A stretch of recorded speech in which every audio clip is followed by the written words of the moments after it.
Sí, Muy bien, entonces te dejé un poco en un contexto para iniciar este segmento. ¿Qué hacer con la primaria? ¿Es posible ir a un consenso o ya las cartas están echadas entre la señora María Corina Machado y el otro sector de la oposición y tendrán que morir en el duelo de la primaria? mira, particularmente creo que las primarias están en pico de Zamuro. Esta decisión última del gobierno es un golpe bastante severo. La renuncia de hoy, realizada hoy por el doctor Rafael Arraiz Luca, que es uno de los miembros directivos suplentes de la Comisión Nacional de Primaria, es muy reveladora al respecto de la incapacidad que tiene esa comisión, las comisiones regionales y los partidos políticos donde se soporta ese proceso para la realización de un proceso de primaria en los términos como se lo están planteando. Un proceso que supuestamente es autogestionado, algo así fue la respuesta que le oí ayer a el doctor Casal con respecto a los cambios que se estaban produciendo en el Consejo Nacional Electoral y las posibilidades de instrumentar las primarias. Es decir, yo lo veo realmente bastante difícil. Y de realizarse, creo que sin el apoyo técnico del Consejo Nacional Electoral sería una primaria bastante reducida en su participación, particularmente en los sectores populares, donde el rechazo al gobierno sigue creciendo y donde, pero al mismo tiempo son espacios donde las características geográficas de los mismos facilitan para que el gobierno sabotee eventualmente estos procesos, como ha intentado sabotear las campañas electorales que han venido realizando algunos candidatos, como las agresiones que se han visto en las redes sociales en los últimos días contra Enrique Capriles, por ejemplo, y contra la propia María Corina en los últimos momentos. Además de todo el aparataje gubernamental va a ser empleado para impedir una primaria exitosa.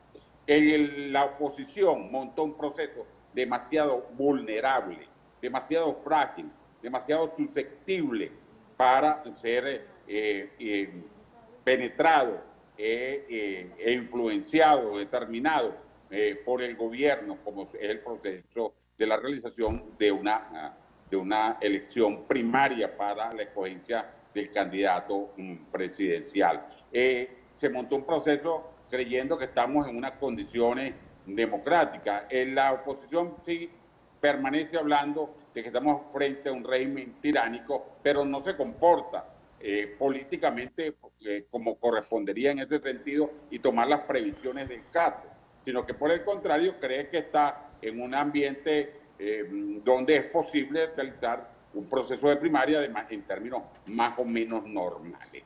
E incluso la realización del mismo proceso se ha convertido en un templete para que unos y otros se acusen, se digan cosas terribles en esa pugna por acceder a la candidatura presidencial de la oposición.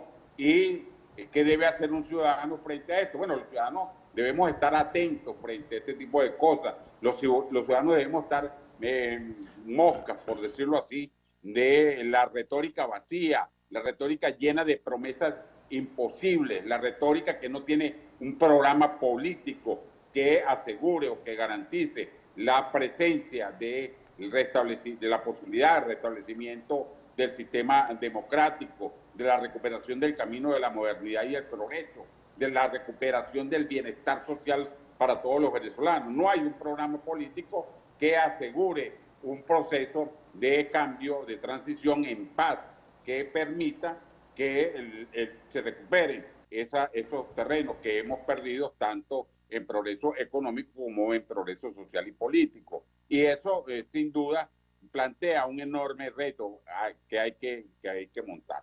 Yo diría que el mecanismo de una suerte de cónclave, de un cónclave político, con representación política, que, bueno, produzca o una decisión en torno a un candidato que no sea ninguno de estos candidatos que están cooptados por el gobierno o que están impedidos por sus propias características, como ya lo decía, por parte del caso de la señora Machado, que están impedidos de asegurar una situación de un cambio en paz, de normalidad, y que le ofrezcan al país ese proceso. Es un proceso que se plantea un programa político que, entre otras cosas, tiene que comenzar por asegurar que el país debe acabar con los procesos de reelección indefinida, de cuanto expresión del Poder Ejecutivo hay. No es posible que un país pueda mantener su estabilidad política, la armonía necesaria para que se pueda producir el proceso de inversión económica que asegure aumentar la productividad y que esa productividad se transforme en bienestar para los venezolanos, si todo el tiempo todo el mundo está pensando en cómo mantenerse en el poder quienes lo ostentan y quienes no lo tienen, entonces cómo acabar con el que tienen al frente, y se valen de cualquier método que no son precisamente democráticos para lograr el objetivo que tienen por delante. Uno incumpliendo, faltando a la Constitución y a la ley, por una parte, y los otros, para tratar de zafarse de ellos, haciendo exactamente lo mismo. ¿Por qué? Bueno, porque lamentablemente se produjo una decisión de una reelección que no tiene ningún sentido y que los venezolanos debemos acabar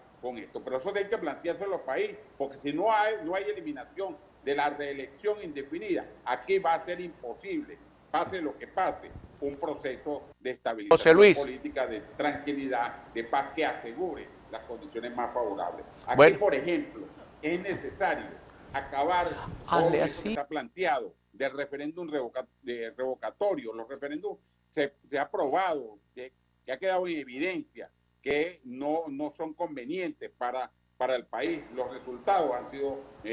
José Luis. Esas son, entre otras, tantas medidas políticas que habría que ir tomando en cuenta para... Muy bien, José Luis. Te agradezco muchísimo que nos hayas atendido y nos hayas dado esta muy